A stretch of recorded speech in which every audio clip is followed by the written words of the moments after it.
Dear viewers and listeners, after a long thought of deciding whether to share my story also, finally I made a decision to share. Baka sakali may makuha din kayong katuturan. Master, hanggang saan ba ang kayang isakripisyo ng ama para sa kanyang mga anak? Hanggang saan ba ang hangganan ng pag-uunawa ng isang asawa para pagpapanatiling buo ang pamilya? Is pride a part of the equation for a happy family? Master, hahayaan ko na sa mga viewer at subscriber mo ang kasagutan sa mga tanong ko. Master, hindi na ako magbibigay ng pangalan kung sino ako. Maaring pag narinig na nila nag-story ng buhay ko, ay maaring matukoy na nila ang buong pagkakakilanlan ko. Part po ako ng Team Love. Master, nakilala ko ang aking napangasawa mula pa noong high school. Mag-classmate kami mula 3rd year high school at 4th year. We belong to higher section. To some, they call it the elite section, where all the attentions of all teachers and departments heads are focused. Masasabi ko, Master, swerte ko lang na napasama ako sa section na yon. From there, lagi kami magkasama. Lagi ko ipinararamdam sa classmate ko na naging asawa ko na may gusto ako sa kanya, pero hindi ko direktang masabi ang damdamin ko. Alam niya ang nasa puso ko, pero hinintay lang din niya na manggaling sa akin ang tanong. Matatapos na ang 3rd year namin, ay hindi pa rin niya marinig sa akin ang tanong kung mahal din ba niya ako. Isang araw habang kakaunti pa ang tao sa library, halos kami lamang ng section namin ang andun sa library. Magkatabi kami sa upuan, may iniabot siyang kapirasong papel. Nakasulat doon ang tanong, kailan ka ba talaga manliligaw? Natawa ako nang mabasa ko ang nakasulat sa kapirasong papel at sinabi ko sa kanya na hindi ako manliligaw sa iyo kasi hindi na kailangan. Dahil sinabi ko sa kanya na aminin man niya o hindi, ay gusto rin niya ako. Doon lamang ay nagkaintindihan na kami at yun na yung simula ng relasyon namin. Master, noong high school, maluwag ako sa pera. May monthly allowance ako na kukuha sa upa ng mga apartment ng kapatid ko. Ang naging katipan ko ay nanggaling sa broken family. Magang nagkahiwalay ang kanyang mga magulang due to infidelity. And sad to say, watak-watak silang magkakapatid sa mga kapatid ng mga magulang nila. From the start, alam ko na ang story niya at mula pa noon bago pa kami magkaroon ng relasyon, ay lagi na ako nagpapahatid sa kanya ng tulong. Abis minsan sa mga baon niya o gastusin sa school and mostly transportation allowance. Natapos na namin ang 3rd year sa high school at nasa 4th year na kami. Master, hindi matatapos ang high school life kung hindi mararanasan ang exciting part ng young love relationship. Maluwag pa noon ang mga sinehan. Allowed pa ang mga students kahit naka-school uniform. Madalas kami manood ng sine na kami lang master at kasama na doon, Master, ang kalikutan ng kamay habang nasa loob ng sinehan. Paborito naming sinehan, Master, ay ang Cartimar Cinemas na nasa taas ng Cartimar Center sa Recto Avenue. Doon sa upper deck nun ay pangdalawahan ng upuan. Ibig sabihin ay magkatabi kaming nakaupo na walang harang. Kabataan ko yun, Master, at masasabi kong halos maubos ang mga malalaking malambot ko na panyo na pagkatapos gamitin ay iniiwan ko na lamang sa ilalim ng upuan ng sinehan. Masaya at makulay ang buhay high school ko, Master. Lagi ako nakaalalay sa kanya sa mga pangangailangan niya. Ginawa ko na siyang regular na bahagi ng aking budget sa aking allowance. At kung minsan para hindi mahalata ng mga kapatid ko na nagkukulang na ang budget ko, ay itinatakas ko sa gabi ang isa sa mga pedicab namin upang mamasada at makadagdag para sa gastusin niya. Nagpatuloy ang ganong sitwasyon namin, Master, hanggang sa kolehiyo. Magkaiba man kaming napasukan na school. Siya napunta sa public colleges, ako ay nasa private. Halos ako na nagnagtustus sa kanyang pag-aaral. Regular ko na ginagawa sa gabi na magpedicab para makatulong ako talaga sa gastusin niya.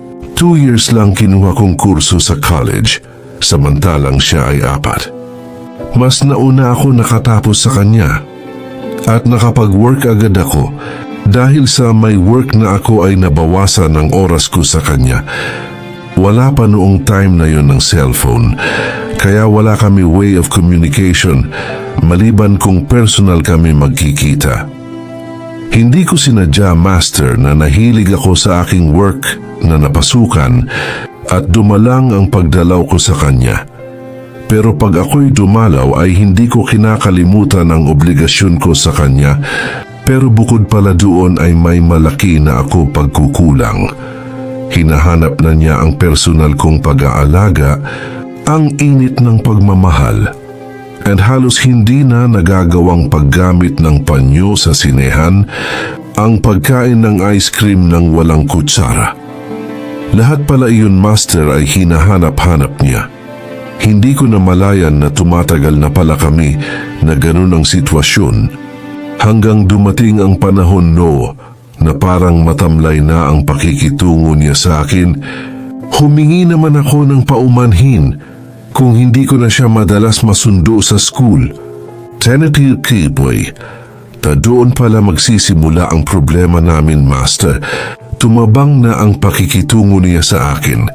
Sa mga sunod na pagsundo ko sa kanya sa eskwelahan, Kitsu, ay sinasabihan na niya ako na mauna na ako umuwi. At may gagawin pa daw sila dahil gumagawa na sila ng thesis nila.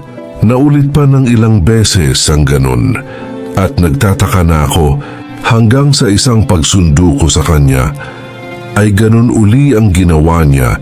Nang malaman niya sa mga classmate niya na andun na ako sa gate ng school nila, ay lumabas muna siya para puntahan ako at sabihin na mauna na ako umuwi at may gagawin pa siya. Master, hanggang sa mga oras na yon, ay hindi ko kinaligtaan ang obligasyon ko na magbigay sa kanya ng allowance niya. Matapos noon ay sinamahan na niya ako sa lugar kung saan nang sakayan ng jeep para makauwi ako. Tinatanaw pa niya ako hanggang sa malayo at halos hindi na niya ako matanaw. Hindi ako mapakali, Master. Sa sarili ko ay sinasabi ko na may mali. Bakit ganun ang trato na niya sa akin? Wala sa isip akong pumara sa jeep at naglakad pabalik doon sa school niya. Muli naghintay ako kung saan ako normal na naghihintay. Nakita ako ng ilan sa mga classmate niya at para may pag-aalinlangan na nagsilapit sila sa akin at parang nahihiyang nagtanong sa akin kung okay pa ba kami ng aking kasintahan.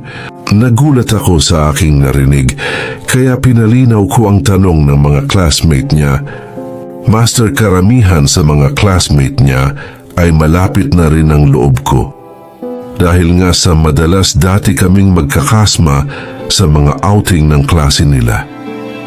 Sinabi sa akin ng isa sa mga classmate niya na sinabi daw sa kanila ng kasintahan ko na matagal na kaming wala at ang nakikita nilang pagsundo-sundo ko ay part na lamang ng pagkakaibigan namin. Para akong binuhusan ng malamig na tubig, Master. Sa buong akala ko ay may kasintahan pa ako. Pero sa kanya pala ay wala na kami. Isa sa mga classmate niya ang lumapit sa akin at marahan akong hinila papalayo doon sa lugar na yon. Tapos pilit nila ako pinasasaya.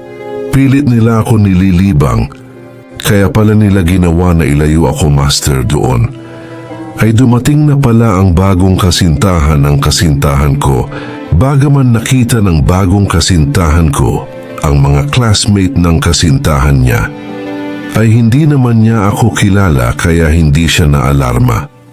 Malayo na ako sa gate ng school nang makita ko na lumabas ang kasintahan ko at diretsong nagtungo kung nasaan ang lalaking bagong dating. Lumapit ang kasintan ko at humalik sa pisngi.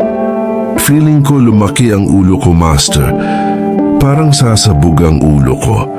Parang may sobrang galit na gustong kumawala sa dibdib ko. Nagawang kong makawala sa mahigpit na pagkakahawak sa akin ng mga classmate niya. At nagawa kong sumugod papunta sa kanila. Sumigaw ang isa sa mga classmate nilang babae. At narinig iyon ng kasintahan ko. Yun ang nagsilbing hudyat para sa kanila na malaman na nandoon pa pala ako. Nang makita ako ng aking kasintahan, ay agad niyang hinila ang kanyang bagong kasintan at tumakbo na sila papalayo.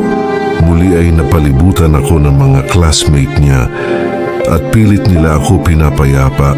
Pare-pareho silang nagsasabi na lahat sila ay naloko din ng aking kasintahan. Pinaninwala sila na wala na kami. Master, gulong-gulo ang isipan ko ng gabing iyon. Umuwi ako na hindi ko alam kung paano ako nakarating sa amin. Isang linggo akong hindi pumasok sa work, Master.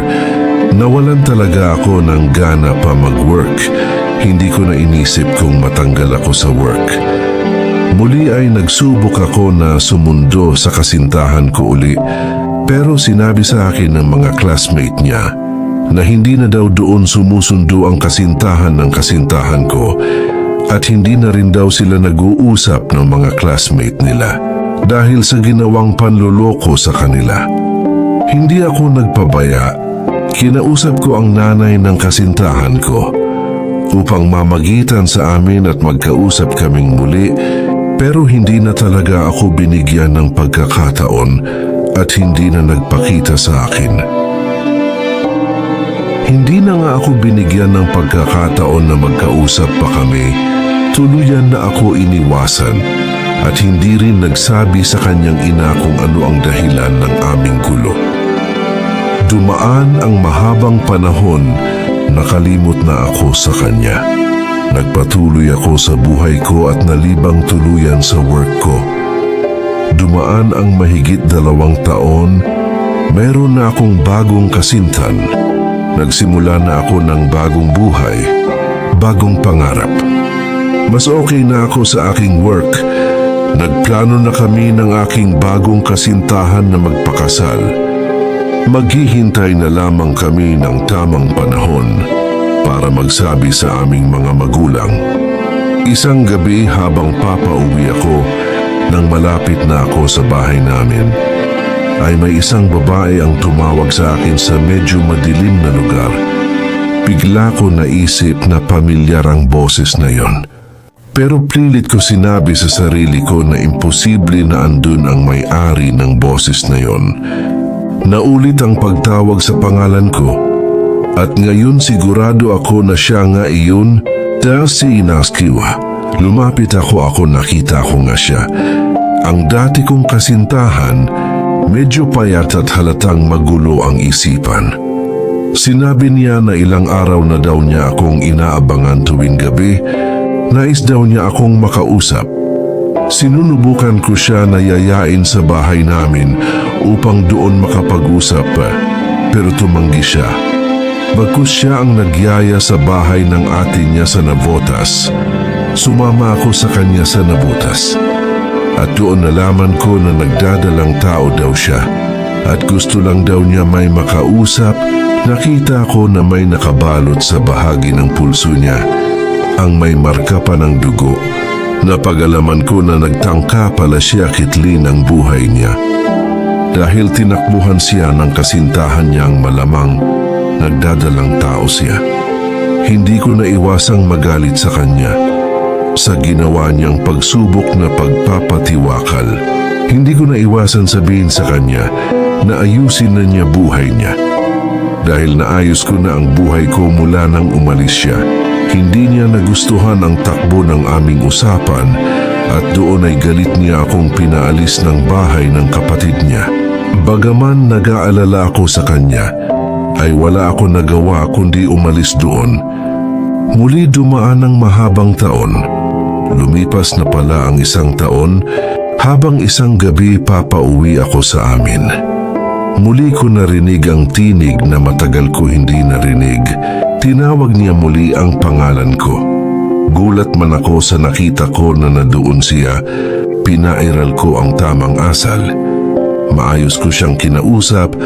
Pinakiusapan niya ako na muling sumama sa kanila sa Navotas. Pagdating namin doon ay may nakita akong baby na nasa crib at tahimik na natutulog. Wala sa isip ko na minasdan ang bata. At parang nagulat pa ako sa aking sarili nang makita ko ang itsura ng bata. Malaki ang pagkakahawig sa kanya, pero nagawa ko pa rin tanungin sa kanya kung iyon na ba ang anak niya. Maayos ang naging pag-uusap namin hanggang sa nagpaalam na ako upang makauwi. Hinatid niya ako hanggang sa Agora Market. Hinagkan niya ako sa pisngi bago ako sumakay ng jeep. Makalipas ang 3 araw, muli siyang bumalik upang abangan ako at yayain na muling bumalik sa Navotas. Sumama ako at sa kwentuhan namin ay di namin namalayan na halos hating gabi na. Mahirap na ang pagsakay pa uwi sa amin kung mga galing sa Agora Market sa Navotas. Sinabi niya na doon na ako matulog. Nagpasya ako na doon na nga matulog. Nung una, Master, ay sa room siya natutulog kasama niya ang kanyang baby. Ako naman ay sa sala naglatag. Pero paglaon ay pinapasok na niya ako sa room. At pinatabi na rin doon sa kama kung saan sila natutulog. Master, sin babae at lalaki sa isang room. Ano sa tingin mo, ano ang pwede mangyari? Dati naman na namin ginagawa, kaya hindi na kami nagkahiyaan pa. Halata sa kanya ang pananabik. Marahil dahil sa mahabang panahon na wala siyang ganun dahil sa kanyang pagbubuntis at panganganak. O Master, nagtaksil ako sa aking kasintahan. Natukso ako. Sinabi ko sa kanya ang damdamin ko at agam-agam. Sinabi ko na may plano na kami ng aking kasintahan na magpakasal. Nagulat ako sa naging sagot niya. Alam niya ang pangalan ng kasintahan ko at alam niya din ang plano namin. Hindi ko alam, Master, kung dahil sa tukso ay naulit pa nung gabing iyon ng kaligayahan na bawal namin pinagsaluhan. Makalipas pa ang 1 linggo ay muli siyang nakipagkita at sinabing may mahalagang siyang pakay. Sinabi niya na siya ay mag-a-abroad, wala siyang mapag-iiwanan ng baby niya. Tinanong niya kung maari daw ba na sa akin niya iwan ang baby, palabasin ko na lang daw na anak ng malayong kamag-anak namin at pinaaalagaan. Kinausap ko ang aking kapatid para tumulong sa pag-aalaga. Sa madaling salita, Master, Benskis yung naiwan nga sa aking pangangalaga ang bata, pilit ko ginawa ng kwento sa amin kung sino ang bata. Bakit bigla na lamang may sumulpot na babay doon? Regular naman siya nagpapadala ng pera sa bata, pero hindi doon natapos ang problema. Dahil nahahalata naman ng kasintahan ko na masyado akong malapit sa baby, nagsimula na siyang magtanong sa totoong pinanggalingan ng bata. Alam ko tuluyan ako nagkakasala sa aking kasintahan, kaya sinabi ko na nagtotoo. Labis ang naging galit sa akin ng aking kasintahan. Nauwi sa hiwalayan ng kaguluhan na yon.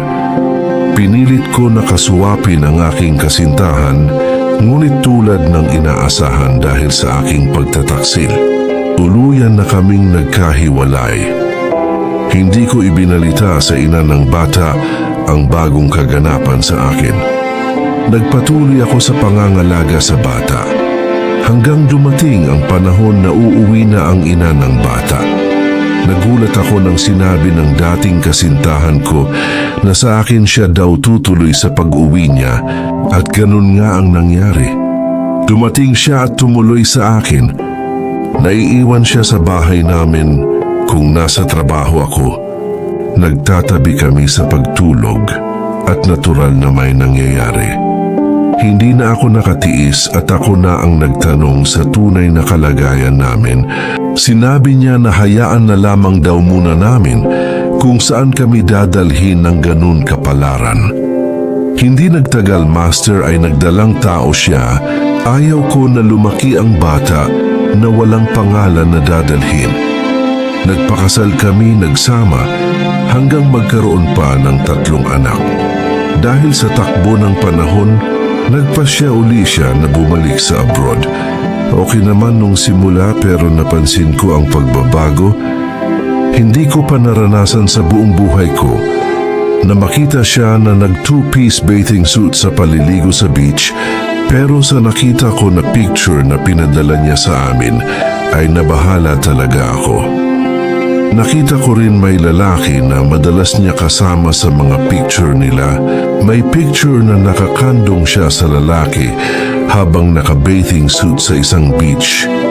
Master, sa totoo lang sobra ang panibugho ko nung time na yun. Pero wala ako magawa. Pinuna ko yun sa kanyang pagtawag. Pero sinabi niya na wag ko daw bigyan ng pansin ng ganun. Wala lang daw yun sa bansa kung nasaan siya. Marami pa kaming pinagtatalunan na mga bagay. At lalong lumalala ang gap namin. Imbis na umuwi na siya nang matapos na ang kanyang kontrata, nag-extend siya ng panibago at doon na tuluyang gumuho ang pagsasama namin. May mga nakarating sa aking balita na talagang tama ang aking hinala. Ipinakita ko sa kanya ang mga larawan na nakarating sa akin at ako pang lumabas na masama ang pag-iisip. Namatay ang aking ama. Tinanong ko kung maari ba siyang makahingi ng bakasyon. Ngunit sinabi sa akin ba't daw niya yun gagawin Hindi naman daw niya ama ang namatay.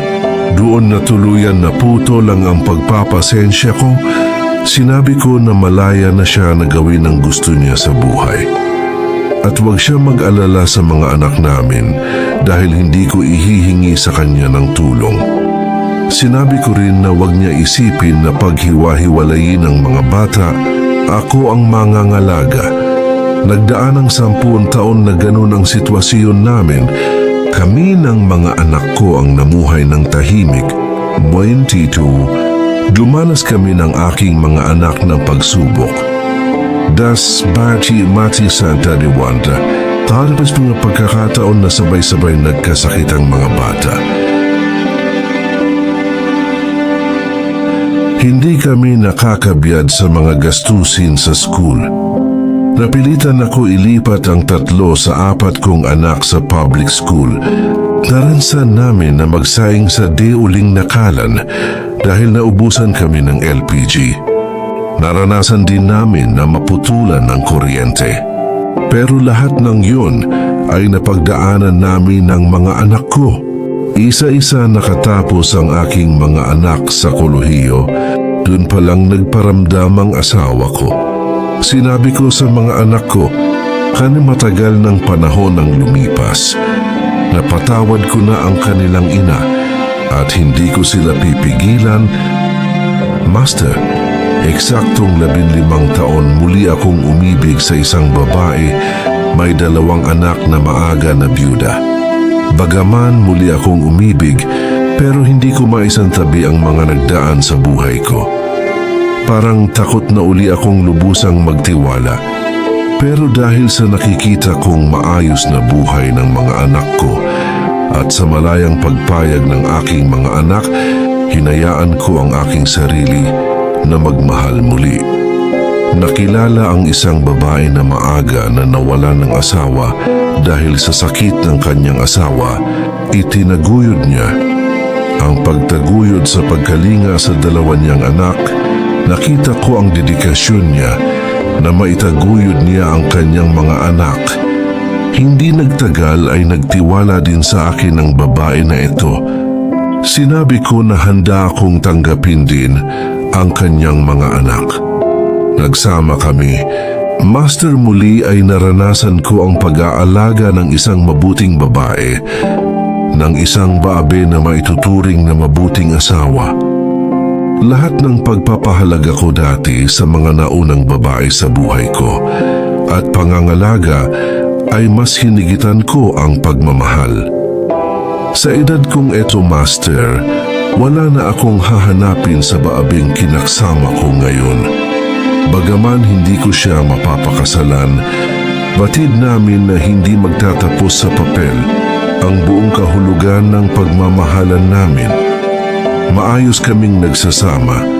Maraming bagay ang pinagtulungan namin baguhin hanggang dumating kami sa puntong halos kilala na namin ang bawat isa. Complete trust at disclosure ang una naming sandigan, doon namin binuo ang pundasyon ng aming pagsasama. Sa ngayon, Master, ay biniyayaan kami ng isa pang anak, bagaman sinabi ko sa kanya na okay na ako na kahit hindi na kami magkaroon ng anak pa para mapagtuunan namin ang bawat isa, pero iyon at dumating sa amin ang isa pang biyaya ng Panginoon. Tuk, nagkakanday. Master, wala na akong hihilingin pa sa buhay pag-ibig ko sa ngayon. Lahat yun ay naibigay ng babaeng kinakasama ko ngayon. Sa buhay natin, kung patuloy ka gagawa ng mabuti at gagawa ng tama, handa ka itama ang mga nauna nating pagkakamali. Sa bandang huli, ay makakamtan natin ang kapayapaan ng ating puso at isipan. Maraming salamat, Master, sa lahat ng viewer at listener mo. Sana'y may nakuha kayong katuturan sa aking kwento. Gumagalang, Team Love.